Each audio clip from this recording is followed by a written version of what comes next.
High guys, welcome to my channel. I hope so तुम्ही सर्व ठीक असणार. चला तर मग आज गिलक्यांची एक नवीन रेसिपी करणार आहे, ते म्हणजे गिलक्यांचं भरीत.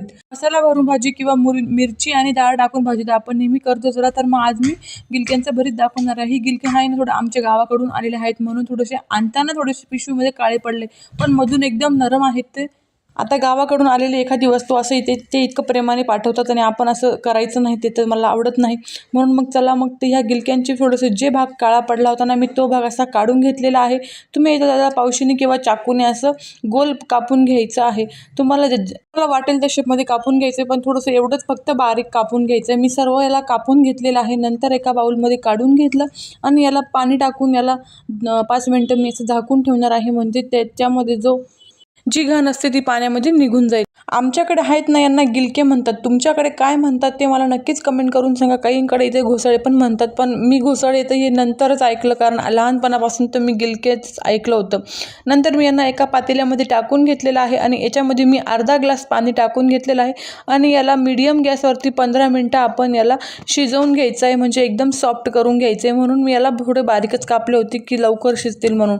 नंतर एक कढाई ठेवायची आहे, त्याच्यामध्ये थोडंसं मी लसूण घेतलेलं आहे आणि लसूण थोडासा असा अर्धवटच सोलायचा आहे, म्हणजे जेणेकरून त्याचा असं फिलिंग येईल. गावाकडे कसं असं अर्धवटच सोलून बनवल्यानंतर छान लागतो. नंतर याच्यामध्ये मी 4 ते 5 मिरची टाकून घेतलेली आहे. नंतर मूठभर इथे मी शेंगदाणे घेतलेले आहेत आणि 1 चमचाभर मी ते तेल टाकून घेतलेलं आहे आणि यांना तेलामध्ये चांगलं भाजून घेणार आहे. शेंगदाणेचा कलर चेंज होईपर्यंत मिरची पण अशी सॉफ्ट करून घ्यायची आहे. लसूणच्या भाजून घेतल्यावरती त्याचा वासच एकदम छान येतो. पूर्णपणे थंड करून आपण याला वाटून घेणार आहोत. तुम्हाला वाटलं तर तुम्ही ते मिक्सरमध्ये वाटा किंवा तुमच्याकडे जर वाटायला असेल तर तुम्ही त्याच्यावर पण वाटू शकतात. मी याला एका मिक्सरच्या भांड्यात काढून वाटून घेतलेला आहे आणि यांच्यापैकी असे थोडे मी शेंगदाणे काढून घेतलेले आहेत की वरून टाकायला. असे शेंगदाणे टाकले की दाताखाली त्याची चवच खूप छान लागते, म्हणून हे बघा मी असे शेंगदाणे बाउलमध्ये काढून घेतले होते. नंतर याला मिक्सरच्या भांड्यात टाकून अशी जाड मोठी याची मी पेस्ट तयार करून घेतलेली आहे, वाटून घेतलेलं आहे. जाड मोठं जास्त पण बारीक नाही करायचं.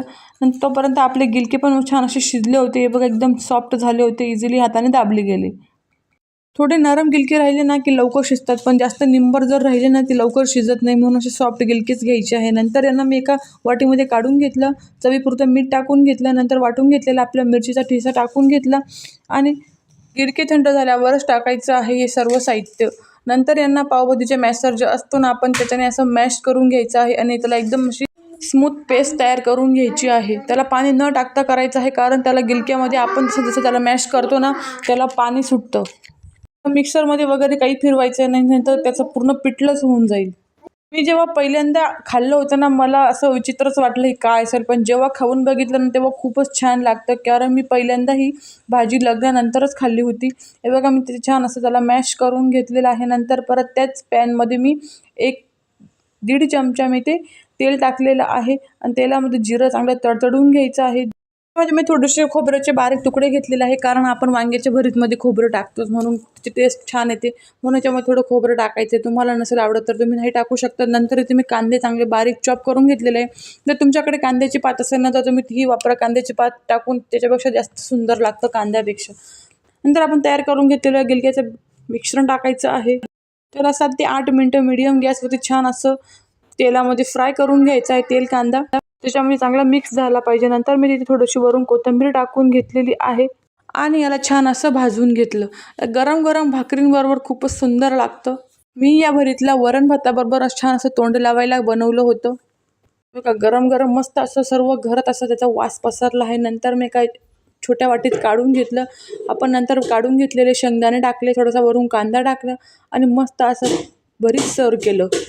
चला तर मग तुम्हीही करून बघा अशा प्रकारचं गिलक्याचं भरीत. आणि माझी रेसिपी आवडली असेल तर माझ्या चॅनलला लाईक, शेअर, सबस्क्राईब करायला विसरू नका आणि कशी वाटली हे कमेंट करून नक्की सांगा.